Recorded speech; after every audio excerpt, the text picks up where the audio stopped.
Hi friends, welcome back to our channel Shantara electrical hub. Friend मैं विश्वजीत। आज का जो टॉपिक है मॉसफेट बेस्ड वेल्डिंग मशीन का बॉटम कार्ड के बारे में। फ्रेंड इधर देख सकते हो मेरे पास एक बॉटम कार्ड है जिसका full symmetric diagram bottom card का इधर है। ये दो पिन देख रहे हो आप लोग। ये दो पिन इधर जो लगा है एसी इनपुट होता है, ये दो का है। फ्रेंड देखिए, उसके बाद इधर से डायरेक्ट ये कनेक्टर में आ गया, टर्मिनल में आ गया। अब इधर जैग में देख सकते हो, मेरे लेफ्ट हैंड में देख सकते हो, इधर लाइन आ गया। और एक देखिए रिले के बाद इधर आ गया, रिले होके इधर आ गया। ठीक है फ्रेंड, इधर दो एसी इनपुट हो गया। उसके बाद इस कनेक्टर से ब्रिज डायोड में जाता है। ब्रिज डायोड में जाके इधर से ब्रिज डायोड में दिया। उसके बाद पॉजिटिव नेगेटिव इधर आ गया। ये पॉजिटिव है, ये नेगेटिव है। ये आके कैपेसिटर पर पीसीबी के अंदर जुड़ा है। इधर पीसीबी के अंदर जुड़ा है, आप देख सकते हो पॉजिटिव नेगेटिव। अब देखिए फ्रेंड, देखिए बीच का जो मैंने बोला पॉजिटिव, बीच का बोल रहा हूँ पॉजिटिव। इधर भी देखिए पॉजिटिव आगे कैपेसिटर का पॉजिटिव के साथ जुड़ा है, और साइड का जो है नेगेटिव कैपेसिटर का नेगेटिव के साथ जुड़ा है, इधर लगा है। और फ्रेंड देखिए इसमें जो रेजिस्टेंस लगा, इसका अंदर भी जो रेजिस्टेंस लगा है जो 150 के करके है। इस जगह में चारों लगा है क्योंकि इधर 1 2 3 4 5 कैपेसिटर है। और इधर देखिए दो टर्मिनल है। एक टर्मिनल है जो टॉप कार्ड में जा रहा है। इधर देखिए जैक जो लगा है टॉप कार्ड में जा रहा है।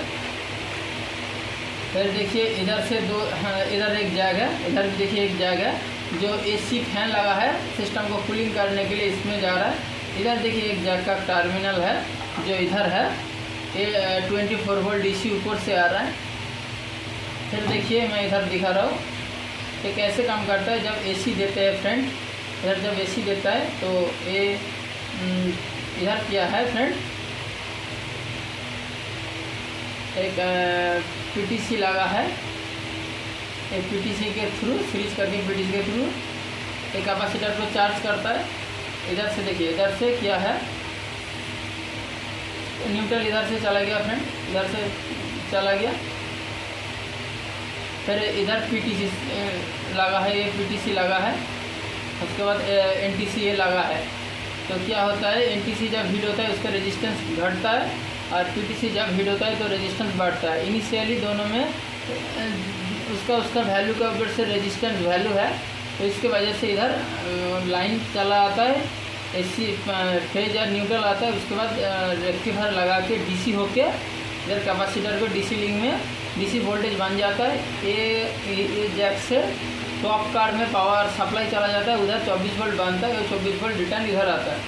रिटर्न 24 वोल्ट आने के बाद क्या होता है, इधर देखिए पॉजिटिव है, ये 24 वोल्ट, ये 20 वोल्ट सेम है, इसलिए डोनेट किया है।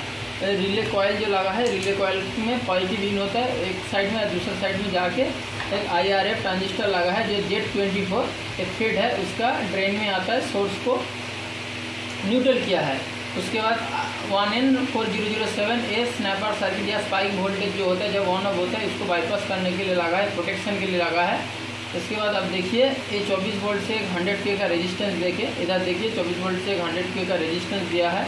उसके बाद एक Z2 लिखा है, 12 वोल्ट के नीचे होगा, 12 वोल्ट 18 वोल्ट से नीचे, नॉर्मली 12 वोल्ट समझ सकते हो, नहीं तो आपको दिखा दे रहा हूँ मैं, मेरे पास दूसरे साइड ड्राइंग भी है। फ्रेंड इधर देखिए ड्राइंग में इधर 12 वोल्ट का जेनर है, तो 12 वोल्ट का जेनर देखिए इसका गेट में पल्स दिया है। और इधर एक 10 माइक्रोफैराड का कैपेसिटर लगा है, 10 माइक्रोफैराड 50 वोल्ट है। 10 माइक्रोफैराड 50 वोल्ट का कैपेसिटर दे दिया वोल्टेज। उसकी वजह से क्या हुआ, अगर ये 24 वोल्ट आ गया तो IRF का गेट में सप्लाई किया, उसकी वजह से ड्रेन टू सोर्स कंडक्शन चालू होगा। इसके वजह, इसका मतलब ये रिले कॉयल के अंदर से करंट जा रहा है, इसके वजह से मैग्नेटाइजिंग हो रहा है, ये कॉन्टैक्ट मेक हो रहा है, तो डायरेक्ट लाइन इधर से चला जा रहा है। फ्रेंड ऐसे ही काम करता है। जब रिले ऑपरेट नहीं होता है तो आप लोग क्या कर सकते हो, बाहर से 24 वोल्ट देके इसको चेक कर सकते हो।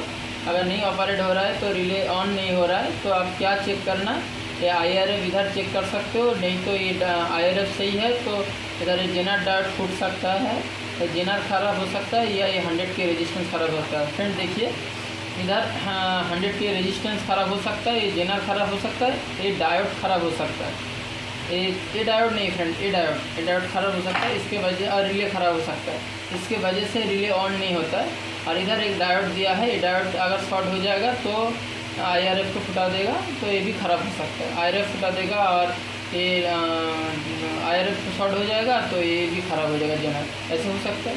और इधर जो सर्किट बना है फ्रेंड, ये अगर चलते चलते अचानक स्पाइक वोल्टेज आ जाएगा तो क्या करेगा, इसको क्लैम्प करेगा, मतलब ये रिले को बंद करेगा, इस काम में करता है। फ्रेंड देखिए इधर से जा रहा है, इधर से गेट वोल्टेज जाके ये जो ऑप्टो कपलर का कलेक्टर से इन हो रहा है, 4 नंबर पिन कलेक्टर है और 3 नंबर पिन इमीटर है, ग्राउंड हो रहा है। और इधर देखिए एक फेज और न्यूट्रल है, फेज के साथ इधर से करके जुड़ा है, LED है, इसके इधर से एक डायोड देके 4 डायोड देके रिवर्स बायस में डायोड लगा के जेनर डायोड 12 वोल्ट का देके 1K का रेजिस्टेंस देके एक MOV मेटल ऑक्साइड हेरिस्टर देके जोड़ दिया। जब इसका डिजायर MOV का अक्रॉस में डिजायर वोल्टेज आ गया, रेजिस्टेंस देके डिज़ाइन किया है, स्पाइक वोल्टेज ज़्यादा आ जाएगा तो इसके अंदर से जेनर डायोड रिवर्स बायस में काम करेगा, इसके अंदर से करंट फ्लो होगा, तो ये जब फ्लो होगा तो इधर से कलेक्टर से मीटर कंडक्शन चालू होगा, तो इस बेस का ये जो गेट का वोल्टेज को पुल डाउन कर देगा, रिले टर्न ऑफ हो जाएगा। इस सर्किट ऐसे काम करता है फ्रेंड। बेसिकली इस सर्किट में ये है और कुछ नहीं है। अगर इस बॉटम कार्ड में कुछ डाउट है तो आप लोग मुझे कमेंट सेक्शन में कमेंट कर सकते हो।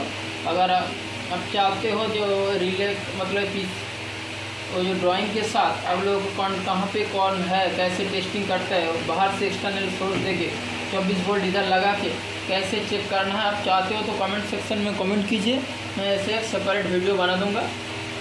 फ्रेंड मैं पावर इलेक्ट्रॉनिक्स रिलेटेड वीडियो डालता रहता हूँ, तो मेरे चैनल को सब्सक्राइब कीजिए और वीडियो इन्फॉर्मेटिव लगा तो प्लीज़ वीडियो को शेयर कीजिए। Thank you for watching.